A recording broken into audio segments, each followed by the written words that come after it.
समुंदर की गहराइयों में आज भी एक नगरी सोई हुई है। पत्थरों से बनी नहीं, बल्कि भगवान श्री कृष्ण की इच्छा शक्ति से रची गई एक दिव्य नगरी।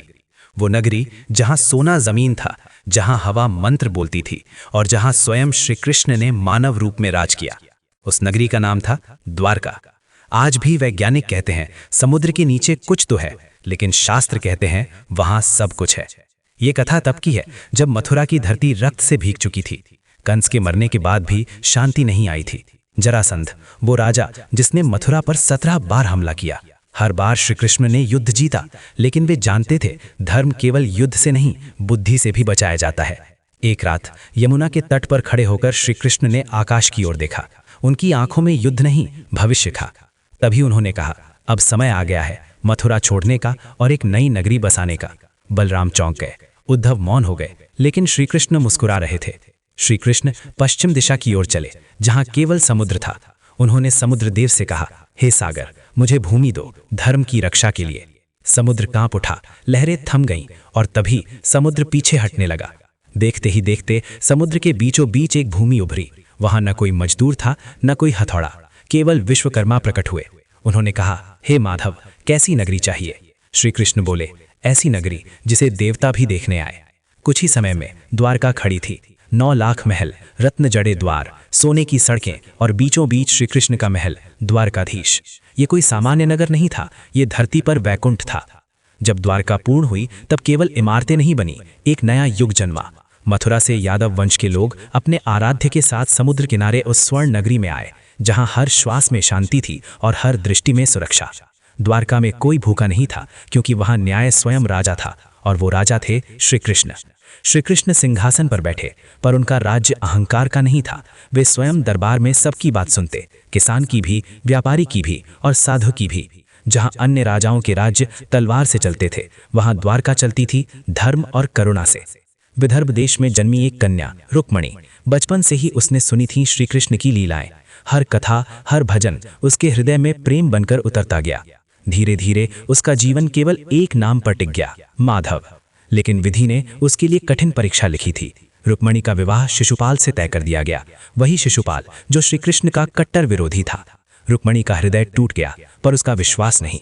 उसने निर्णय लिया, यदि मुझे जीवन चाहिए तो केवल श्री कृष्ण के साथ। रुक्मणी ने कांपते हाथों से श्री कृष्ण को पत्र लिखा। उसमें लिखा, हे नाथ, यदि आप नहीं आए तो ये जीवन व्यर्थ है। वो पत्र पहुंचा द्वारका, और जब श्री कृष्ण ने उसे पढ़ा, उनकी आंखें गंभीर हो गईं। उन्होंने केवल इतना कहा, रथ तैयार करो। विवाह के दिन जब रुक्मणी मंदिर जा रही थी, तभी आकाश में शंखनाद गूंजा। एक रथ बिजली की तरह आया और श्री कृष्ण ने रुक्मणी का हाथ थाम लिया। ये हरण नहीं था, ये धर्म की विजय थी। द्वारका पहुंची रुक्मणी तो पूरी नगरी दीपों से जगमगा उठी। देवता भी उतरे उस विवाह को देखने। रुक्मणी बनी द्वारकाधीशानी और श्री कृष्ण केवल राजा नहीं, एक आदर्श पति। द्वारका में हर दिन चमत्कार था।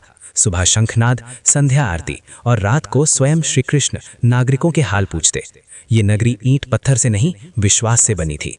लेकिन हर स्वर्ण युग के पीछे एक छाया होती है। द्वारका चमक रही थी, पर समय अपनी गति से चल रहा था।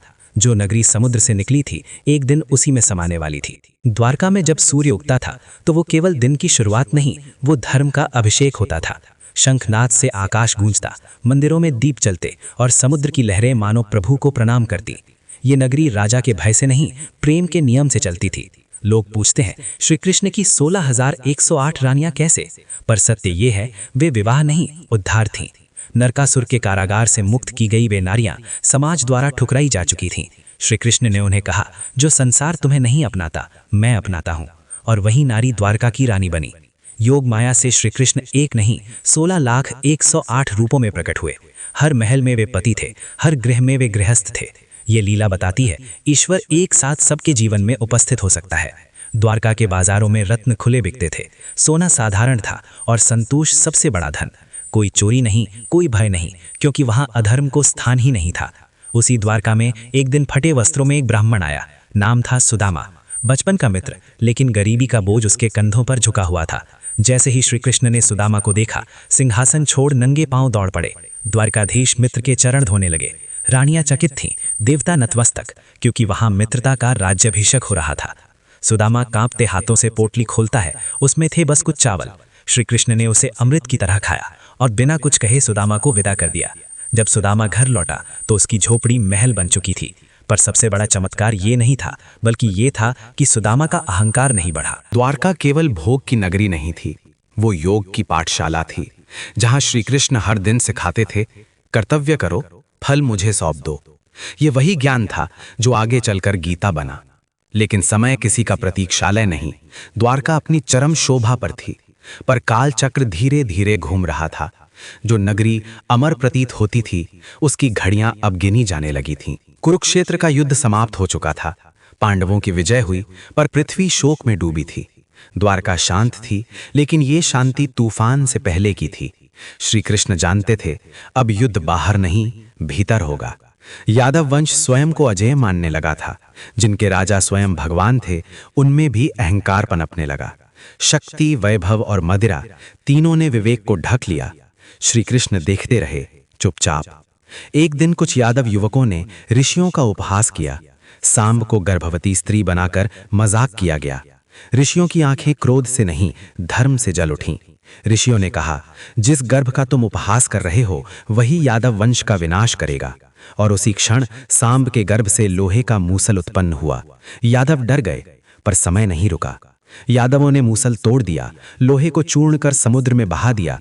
पर वे भूल गए कि जो विधि लिख चुकी हो, उसे मिटाया नहीं जा सकता। समुद्र से वही चूर्ण घास बनकर उगा। युद्ध के बाद गांधारी श्री कृष्ण से मिली। अपने 100 पुत्रों का शोक उसकी आंखों में जल रहा था। उसने कहा, जैसे मेरा वंश नष्ट हुआ, वैसे ही तुम्हारा भी होगा। श्री कृष्ण ने श्राप स्वीकार किया, मुस्कुराते हुए। द्वारका अब वैसी नहीं रही। पक्षी बिना कारण उड़ जाते, दीप अपने आप बुझ जाते, और समुद्र रातों को गरजने लगा। ये संकेत थे, अंत समीप है। सब जानते थे कुछ होने वाला है, पर श्री कृष्ण मौन थे, क्योंकि वे जानते थे, जब अवतार का कार्य पूर्ण हो जाए तो लीला भी समाप्त होती है। प्रभास क्षेत्र में यादवों ने अंतिम उत्सव मनाया। मदिरा बही, अहंकार भड़का, और वही घास हथियार बन गई। भाई ने भाई पर वार किया। जब सब शांत हुआ, यादव वंश इतिहास बन चुका था। द्वारका अभी खड़ी थी, पर उसकी आत्मा विदा ले चुकी थी। यादव वंश का अंत हो चुका था। द्वारका की गलियां अब शंखनाद से नहीं, सन्नाटे से गूंजती थीं। जहां कभी उत्सव थे, वहां केवल स्मृतियां रह गई थीं। श्री कृष्ण अब जानते थे, लीला पूर्ण हुई। श्री कृष्ण ने अपने प्रिय अनुज बलराम से कहा, द्वारका को छोड़ने का समय आ गया है। नगरी जो समुद्र से उभरी थी, अब समुद्र को फिर से सौंपनी थी। बलराम मौन थे, क्योंकि वे भी जानते थे, ये अंत नहीं, परिवर्तन है। प्रभास क्षेत्र में बलराम ध्यान में बैठे, और देखते ही देखते उनके शरीर से शेषनाग प्रकट हुआ। योग द्वारा बलराम ने अपना देह त्याग दिया। धरती कांप उठी, देवता नतमस्तक हो गए। अब श्री कृष्ण अकेले थे। एक पीपल वृक्ष के नीचे वे ध्यान मग्न बैठे। उनके चरणों में अब कोई रथ नहीं, कोई राज नहीं, केवल शांति थी। एक शिकारी जरा ने दूर से श्री कृष्ण के चरण को हिरण समझ लिया। तीर चला और विधि पूरी हुई। शिकारी रो पड़ा, पर श्री कृष्ण मुस्कुराए। उन्होंने कहा, डरो मत, ये पहले से लिखा था। उसी क्षण आकाश फट पड़ा, दिव्य प्रकाश उतरा, और श्री कृष्ण अपने चतुर्भुज विष्णु रूप में प्रकट हुए। देवताओं ने पुष्प वर्षा की, धरती ने अपने प्रिय को विदा किया। जैसे ही श्री कृष्ण ने पृथ्वी छोड़ी, समुद्र आगे बढ़ा। एक एक कर महल, द्वार, सड़कें जल में समाती गईं। द्वारका डूबी नहीं, समय में विलीन हुई। हजारों वर्ष बाद समुद्र की गहराइयों में संरचनाएं मिली, पत्थर की दीवारें, द्वार और सड़कें। वैज्ञानिक कहते हैं, ये कोई साधारण नगर नहीं था। शास्त्र पहले ही कह चुके थे, जहां कृष्ण थे, वहां इतिहास भी दिव्य होता है। द्वारका हमें सिखाती है, वैभव स्थायी नहीं, शक्ति अंतिम नहीं, और अहंकार विनाश का बीज है। केवल धर्म, प्रेम और कर्तव्य यही अमर हैं। कृष्ण चले गए, पर उनकी कथा आज भी जीवित है। जब जब धर्म डगमगाएगा, कोई न कोई द्वारका फिर जन्म लेगी। जय श्री कृष्ण।